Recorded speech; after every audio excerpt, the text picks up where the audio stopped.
Senator Jim Risch, Chairman of the Senate Foreign Relations Committee, while noting Kenya's NATO ally status, criticized William Rutos during a May 2025 hearing. Senator Risch questioned Kenya's loyalty following its facilitation and hosting of Sudan's paramilitary rapid support forces RSF. Rice farmers in Ahero, West Kano, Bunyala, Bura and Moya have also faced significant challenges. Although rice was identified as a strategic import substitution crop, import volumes approaching 1 million metric tons annually have depressed local paddy prices, leaving many farmers with unsold stock. Just recently, on 6 July 2026, William Ruto authorized the gazettement of duty-free importation of 490,000 metric tons of grade 1 milled white rice before 30th November, June 26. It estimates that this represents a missed economic opportunity exceeding 100 billion Kenya shillings if domestic production had been given priority before this duty-free window was open. Even though state sugar mills have been leased to private sector players associated with William Ruto, their principal business model is to import sugar instead of purchasing locally grown sugar from farmers. This has left 320,000 small-scale sugarcane farmers now facing an uncertain future. The targeted turning of 2 million poor farmers from food deficit to surplus producers using input finance and agricultural extension support. To date, show me one farmer in Kenya who can come forward as a testimonial. Instead, this farmer has nothing. In fact, small-scale farmers in Moya and Ahero are currently in court trying to salvage their crop after government gazetted the importation of 490,000 metric tons of rice for importation. Tea farmers are crying. A 0.8% levy has been introduced, and this year's bonus will reduce from 45 Kenya shillings per kilo. Sugarcane farmers in Western Nyanza and Kisii, the government is unable to pay 270 million owed to them. Cane per ton has reduced from 6,500 to 5,000. Dairy farmers who have supplied milk to new KCC have not been paid for 6 months. It is further alarming that the National Agricultural Value Chain Development Program allocation dropped by 54% to 54% from 10.2 billion Kenya shillings in 2025-2026 financial year to 4.7 billion Kenya shillings in 2026-2027 financial year. This is a direct assault on the agricultural value chain in Kenya. As Deputy President, I initiated progressive reforms in the agricultural sector that increased returns for tea, coffee, dairy, and other cash crops. Through my efforts, we negotiated an 8 billion debt waiver for coffee farmers that was suspended as soon as I left office. More can and more will be done once we form government on August 10 next year. Patriotic Kenyans, William Ruto pledged affordable credit and working capital through an accommodative financial ecosystem, removing structural exploitation and removing barriers to unsecured agricultural credit. Today, the Agricultural Finance Corporation is underfunded. It has a demand of 15 billion Kenya shillings per year from farmers, but the promise to fund it by 10 billion Kenya shillings per year was a hoax. Instead, those who borrowed are being auctioned. Dear Kenyans, William Ruto pledged to revive collapsed cooperative factories and processing plants such as sugar and dairy sectors and guaranteed minimum returns for farm products. Show me any revived sugar factory. Instead, they have been sold and they have been bought by Ruto and cronies. Where is the cashew nut factory you promised in the coast? Where is the value addition centers you promised in 47 counties?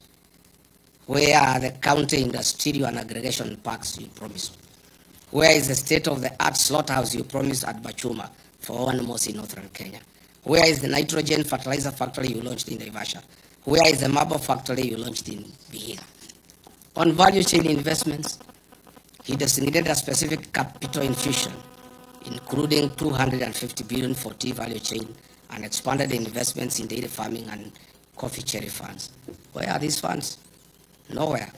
On blue economy and fisheries, funding for fisheries and the blue economy decreased by 30% from Kenya shillings 11.1 5 billion to Kenya shillings 7.83 billion. Livestock sector allocations of livestock fell by 14% from Kenya shillings 13.6 billion to 11.6 billion.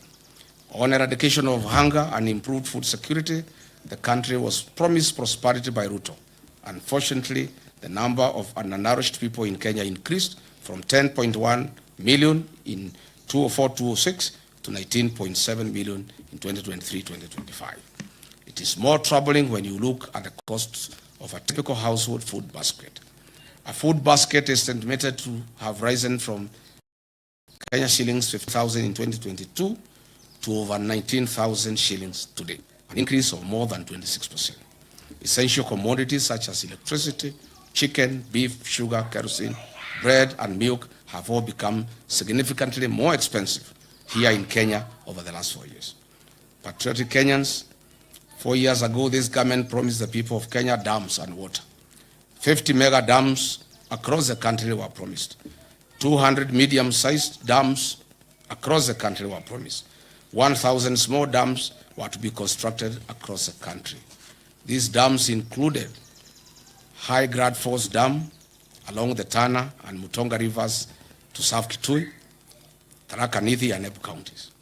Soin Koru Dam in Kisumu, Rumuruti Dam in Laikipia, Mohoya Dam in Nyeri/Kirinyaga, Revival of Arol and Kimorel Dams, Thakwe Dam, Sioi Muruni Dam in West Pokot, Badasa Dam in Marsabit, Darugu in Kiambu, Rale in Kilifi, Galana in Tana River, Kokwanyo Dam in Homa Bay, Lowat in Turkana, Makamini in Kwale, among others. Unfortunately, all we see, no dam. All we see is our president visiting other countries like Ethiopia to witness the launching of their dams. Where are these dams, Mr. William Ruto, in 4 years? On matters of environment, this administration had committed to grow 15 billion trees by the year 2032. What we are witnessing is the lifting of the logging ban and the systematic logging in national forests under the cover of the Kenya Forest Service. Numerous court cases have been filed by international conservation groups, Greenbelt, and the Law Society of Kenya against the government's attempt to build infrastructure in protected natural habitats. Talanta Stadium and Bomas Conference Center Link Road that will see over 100 acres of forest destroyed. Upper Imenti Forest in Meru is being cleared for the construction of a state lodge, a golf course, and an airstrip, which will exercise and clear 200 acres of forest. Where was this promise? Even the trees at the gate of State House have been cut. Is this still part of the growing 15 billion trees? Patriotic Kenyans, in foreign affairs, we had the worst since independence. Kenya's nose is poked everywhere, including the war in Ukraine and Russia, where our young men are lied to that they are jobs, well-paying for that matter, but they find themselves in the war front. Reports indicate that we have lost 19 Kenyans, including Clinton Nyapara, Dennis Bagaka, Erastus Mundia, Simeon Wahome, Eric Mwangi, Ronald Kibet, Shadrach Wafula, Othiabo Martin, Ibrahim Yahaya, among others. Several other Kenyans in their hundreds remain unaccounted for, and hundreds of others are still active in the war zone. Their parents are keen at home, still crying to see their loved ones back home. A person who was in Kenya in 2022 would wonder whether the Kenya Kwanza commitment to a creative and robust foreign policy whose pillars will be economic and commercial diplomacy changed into converting our young Kenyans into war fugitives in far countries. As if that is not enough, the footprints of Kenya adversary in DRC Congo war zone and M23, Sudan's Darfur, Southern Sudan, among others. He had promised to enhance and promote further local investment by Kenyans living in the diaspora. In Mandera County, Jubaland forces have taken over more than half of the town, and William Ruto signed a secret deal with the Al-Shabaab in 2024 that has remained silent. Notably, in July 2026, there were a record 9 terror attacks in Mandera County that resulted in the killing of 5 Special Operation Group SOG officers and 1 National Police Reservist was killed. The foreign policy has been transformed into a tool to achieve personal gains at the interest of the people of Kenya. Fellow Kenyans, now let us move in and ask Mr. William Ruto the hard questions he deserves. But before that, let me give credit where it is due. There is one promise Mr. William Ruto made to the people of Kenya, and he has delivered 100%. Congratulations, Mr. President. Mr. Ruto, you promised to permanently retire the late Prime Minister, Right Honorable Raila Odinga, in Bondo and finish ODM. You have succeeded in both. Odinga is permanently retired in Bondo and ODM is no more. There are many prominent deaths that have occurred in Kenya and they have not been resolved. Kenyans want to know what happened to Raila Odinga. Why were the medical doctors of the late Prime Minister denied access to him at the last hours? Why did he have doctors from Nairobi West Hospital, a hospital closely associated with William Ruto, than his own doctors? Why were the instructions of Raila's doctor ignored that Raila should in trouble? Raila Odinga was a respecter of Luo traditions and custom. How could a person known respecter of Luo traditions and customs indicate that he should be buried in 72 hours against all known Luo traditions and customs? Was William Ruto anywhere an executor of Raila Odinga's will? Why was there no postmortem done on the body of Raila Odinga? Why was he forced to go to India through a private jet?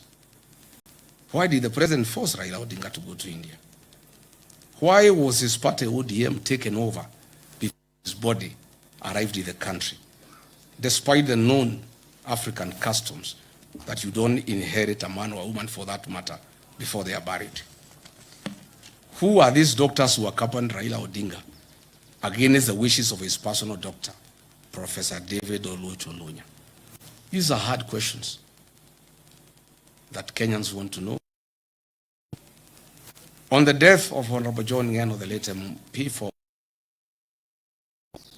the first time, Kenyans must know what happened. I have intelligence information as follows.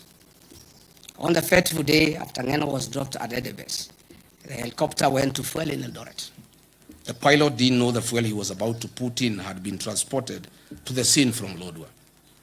High alert Kenya revenue officials noticed an unusual car that had carried the jet fuel. It was arrested and the driver questioned. The driver refuted to them that he transported the fuel from Lodwar.